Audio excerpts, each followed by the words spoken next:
For those of you that know me, if you know me by London or by Jade or by Lily, whichever one, I really don't care. Sexy and brown and cock up and look good. Yeah. So I'm gonna be as open as possible about everything that happens in my life. So the reason why I'm even doing this, I wouldn't say I needed somebody to talk to. I just felt like it would be really therapeutic, because it's like you get to explain yourself to somebody who might just be listening. You know, like you talk to like your friends, they might be tired of hearing the same shit. You talk to your family, they might be tired of hearing the same shit. Or you just don't want to talk to them because you don't want them to know your business. Mental health check. How are you guys feeling today? How are you feeling? I told you how I was feeling, which was fucked up. Like, feeling like I'm in a rock between a hard place. Bitch about to be sleeping outside. My energy was just off. Like, it was horrible. But anyway, I feel like having to do it alone is a big part. I don't know how you guys feel, but like being an adult is hard. Like, not having any help is hard. Being single is hard. Dating right now in our world in 2022 is fucking hard. I've been thinking lately about doing the 90-day challenge. And please, in the comments, tell me how you guys feel about this. So, you know, I'm just checking my nipples on now. Not well, I don't know if it's called the 90-day challenge, but it's the 90 days where if you meet someone and you like them, you don't fuck with them. I'm gonna be honest. I don't really like niggas that much, but I've never done that. Unless it was like long distance or we just didn't see each other. Like, and I'm saying 90 days consistently talking. 90 days consistently dating. Of course, I've known a nigga for 5 years and ain't fucked him until, do you know what I'm saying? But I'm saying, actually, you see that person often. You speak on the phone every day. You've been on multiple dates.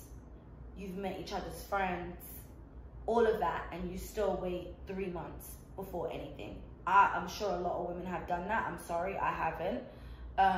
Not consistently, because when I meet someone and I like them, I want to see them every day. So if I see you every day for 90 days, something's gonna happen. Even if I've waited 90 days to just not have sex, there's been some type of sexual contact. So I was thinking of doing the whole 90 days. I don't know if you guys see that movie with is it Megan Good? And she's trying to wait the 90 days with the guy because niggas, I think it was Chris Brown, someone else was taking the piss out of her, and I feel like I'm at that point in my life where she was. If you've seen the movie, it was basically like she was just fed up of like meaningless sex, meaningless niggas, meaningless people in her life. Like, she wasn't a hoe. I'm not saying like I'm on some hoe shit and I'll just be outside like that. I'm saying like, even if she only slept with 2 guys in 1 year, she was just, it was pointless to her, those 2 or 1 guys, or going back to exes, or whatever it was, however it was that she was going, she was just tired. And she said, the next guy I meet, she was reading some book, I'm trying to think what the name of that movie is. Anyway, she said she was gonna do 90 days. And I think she ended up getting proposed to. Yeah, I really should try that. Anyway, I don't know if I'm gonna get married again anyway. But yeah, so I kinda do though. I think a ring would look good on this paper. But anyway, I want to try that. I want to try the 90 days. The only thing that's discouraging me from doing it, I was speaking to my boy yesterday, and for some reason he was like, I hate when bitches play with me. When bitches play with me, I end up playing back.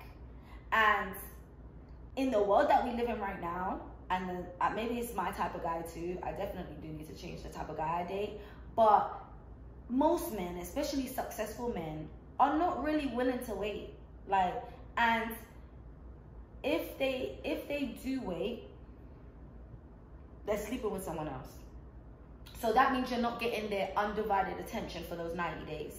So in the 90 days, like I've definitely waited to end up to sleep with guys, and I never end up doing anything with them, because I feel like once you drag it out too long, that going back to what my homeboy was saying yesterday, Once you drag it out for too long, the nigga feels like you're playing with him.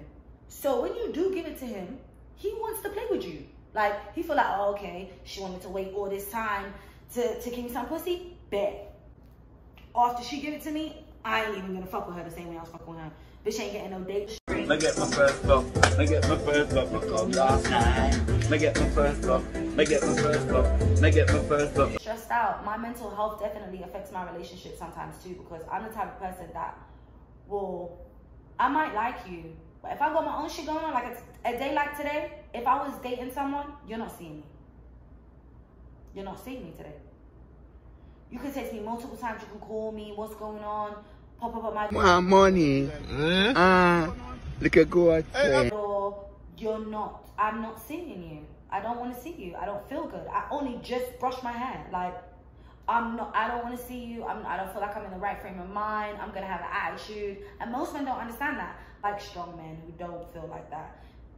And I feel like I've tried it before, but most of the time it's better to have, like, I don't know if you've seen that, like in relationships, it's good to have a boring person and a really fun person. I talk a lot, so I don't like being with a guy who chats too much. Like, I don't like no chatty patty guys.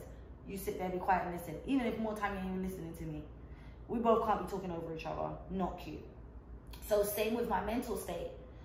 I can't have someone who they understand. I'm really yearning for somebody who understands but doesn't do the same thing as me. But yeah, so when dating, it's really hard for me with my mental state. And tell me if you guys feel the same, because I don't know. I feel like a lot of women are very needy. And it don't matter how they're feeling, they're gonna ask the man, even if they haven't been dating him for a very long time, or even if they have, they expect that person to save them. I've already past that. I feel like that was teenager life for me. I'm past that. Like, I just won't talk to you about it. Because if I'm honest, you can't money.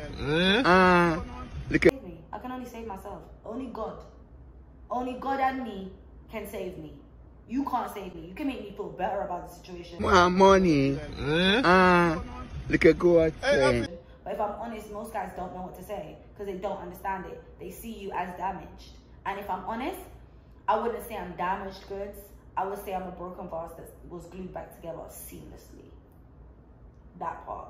Can't see. No seams in that motherfucker. But I was glued back together. So I still got a little, you know, just ever anybody that's like me, because that's who we're talking to today, who has like, I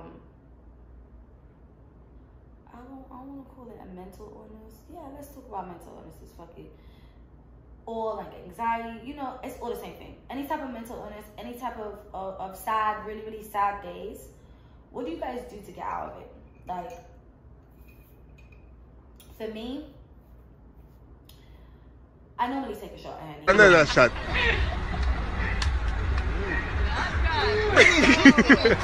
What that? Yes, I'm not gonna lie, but I've been trying to steer away from that because I don't know when to stop, and I black out, and it's not cute. It's not cute. Like, and when I'm stressed out or depressed, I don't know when to stop. So alcohol's not cool for me no more. But the other things I do is, like I said earlier, meditation music, but sometimes it just doesn't hit the same. Prayer, sometimes it doesn't hit the same. I'm gonna be honest. Like, I don't know how. I think that's one of the reasons why I never really liked church. I'm not Christian anyway, my family's Muslim, but I never really went church because I felt like sometimes when people look like they don't want to be there. Truth drives away fear. You shall know the truth, and the truth shall make you free. All the time. And even if I am going through shit, I don't pray just for what I'm going through. I pray for God to take the will of my life. Like, and it sounds so loud.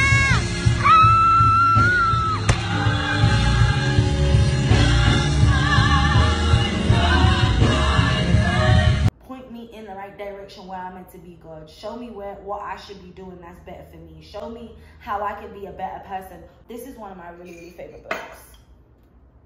I don't know, it's really good. Really, really good. I'm promoting it. I don't know if I should be promoting it, but I'm promoting it. I love it because it teaches you to change your mindset without actually teaching you. It tells stories. Like, one of the stories that I really specifically remember, it was a lady. She had loads of money. She had a big mansion. And two, actually, I'm gonna tell you two. She had a big mansion. And she kept saying, oh, I hate living in this house. It's so dirty all the time. I gotta clean it. I might as well go live in a shoebox. And she ended up, she used to say it all the time, and she ended up living in pretty much what I think she said a shed, not a shoebox, but something like that. And she pretty much ended up there.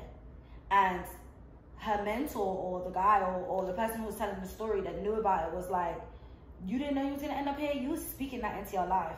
So I've definitely tried to learn to change my wording. I used to speak bad about myself. When I say I used to speak bad about myself, I used to look in the mirror and be like, I still do about my weight. I feel like my weight's the only thing I do now. And that's because it fluctuates so much. I'll be big 1 minute, slim 1 minute, big 1 minute, slim 1 minute. And it happens out of nowhere, so it's a shock for me. Like, within the space of a month, I could put on 3 pounds, and 3 stones. And I'm like, how the fuck did I put on 3 stones? And I actually see it, like, belly bang, everything. Like, it's not cute. Your man kissing you right, doing you right. If you're heartbroken, what the Chinese? He's not. Always tell me about my forehead. You got a big forehead, you look Somalian, blah, blah, blah. I feel like Somalian women are beautiful. Ethiopian women are beautiful. They're some of the most beautiful girls in the world. This book helped me stop bad talking and stop bad talking in my life. Like, another thing about when I said how I pray was the book that helped me. There was a lady who, there was another guy in the church, and he was a speaker too, and she was like, I want that man. I want him so much, and I want him. She told the speaker man, I think it's the guy or the woman who's, okay, I don't know, I don't even know if it's a woman or a man that wrote the book, but anyway, she told someone, I think it's a woman actually, and she told him, I really want this guy. And the guy was like, why are you praying for a specific person? What if that specific person isn't for you? Why don't you should pray for the attributes? Like, I want a good man. I want a man. You know, they say the Sierra prayer. A good man. A man that's pumping. Yeah. Beats it hard. Yeah. I am wrong. I am wrong. They can give me in the morning, and in the evening, and in the night. Most naturally. And in the afternoon. And in the afternoon. A man that's gonna love me. A man that's gonna understand some of my brokenness. A man that's gonna love my child as if it's his own. Somebody that's gonna like my big ass thighs, can cook, is a provider. Like, you know, the things that someone that's tall, someone that's got a big dick. Pray for that instead of be like, I want him, because he might not have none of them, and then now you're stuck with this man.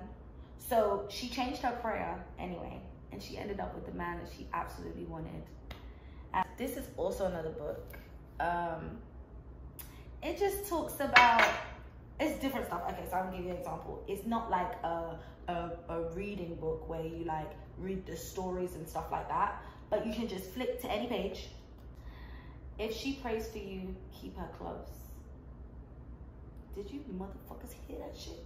If she prays for you, keep her close. I wish niggas understood that. You know how many niggas I prayed for and their whole life changed and then they left me? You knew I was crazy when you got with me. So why did that change now that your life got better? Because I've been praying for your life or what you want. Where do I want to be in 5 years? I feel like I never... You guys answer this question, please. Because I really want to know, like, how do you answer that question? Like, do you say, I want to buy land. But I want to buy land in a year. I never really have a 5-year plan. I feel like 5 years is too long. I got my plan for now. I never have a 5-year plan. Like, my plan's now. I want to own land by next year. I do want to get engaged by next year. Buy land in Jamaica. Buy land in America. It might even be a house in America, because I have seen a lot of houses like in like Baltimore, like up top. They be selling like the old bando ones that are in like areas that are just recently starting to gentrify. If I'm honest, there's a lot of that shit in Atlanta too. But anyone know any crackheads in Atlanta that's trying to sell their house for cheap? Let me know. They all got their old house that's just out there fucked up, but they don't know what to do with it. Let me know. In the whole, cause I be seeing whole fucking areas bandos. Let me know. 3 thriving businesses. But I always wanted to own a non-profit organization helping men rehabilitating back into society, coming out of youth offenders. Like anyone under the age, any man, boy, whatever you want to call them, under the age of 21, coming back into society, helping them make a resume, helping them find apartments, helping them get a driving license, showing them how to get jobs, how to start businesses, how to make money, even about relationships. Because a lot of young boys come out of prison, jail, whatever, after being there for years and are institutionalized and don't know how to get back, don't even know how to communicate with women, because they haven't had real relationships, and then they end up being like abusive, or like their parents never taught them that. They come up, understand sometimes it's time to get a job. Definitely time to get a job. Like, this didn't work for you. You've gone to jail too many times. It's time to get a job. You still can be outside just a little piece, but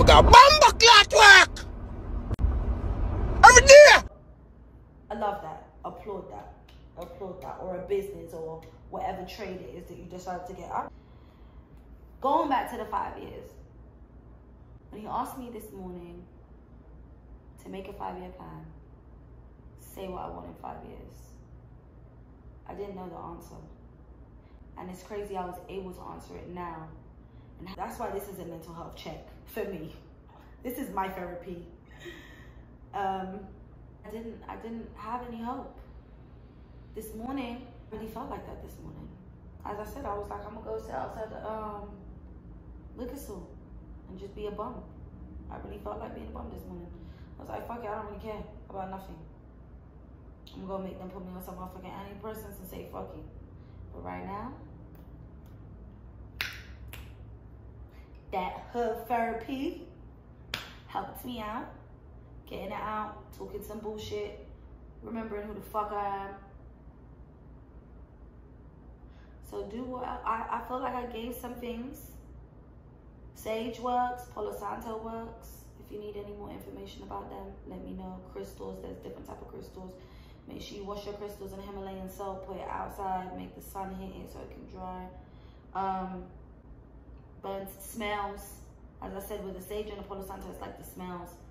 Candles, incense. My baby and niece got me these, and I still got them thanks to this. They both bought these. It's like a I bought this. It's like another little crystal. It's meant to protect you, and I feel like it protects my energy. I got my son one on a necklace, and I got him another one that's gonna protect him too. When I went to London the other day for a month, I wasn't in a good space, but going home made me feel good, like to be around like my family and people that that have known you your whole life. And family's not always good. One of the reasons I fucking left.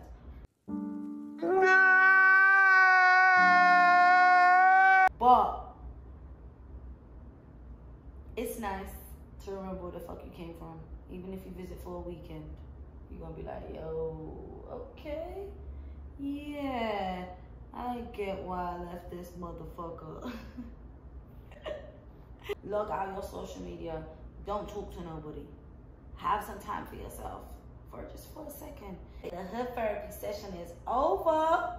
Roll a belly, roll a belly, roll a belly, roll a belly, roll a belly, roll it, roll it, roll it, roll it, roll it, roll it, roll it, stop, Cheers. Okay, I hope this shit was still recording. Cause if it ain't, fuck this shit, and I'm going right back to thinking I'm about to sleep outside the fucking liquor store.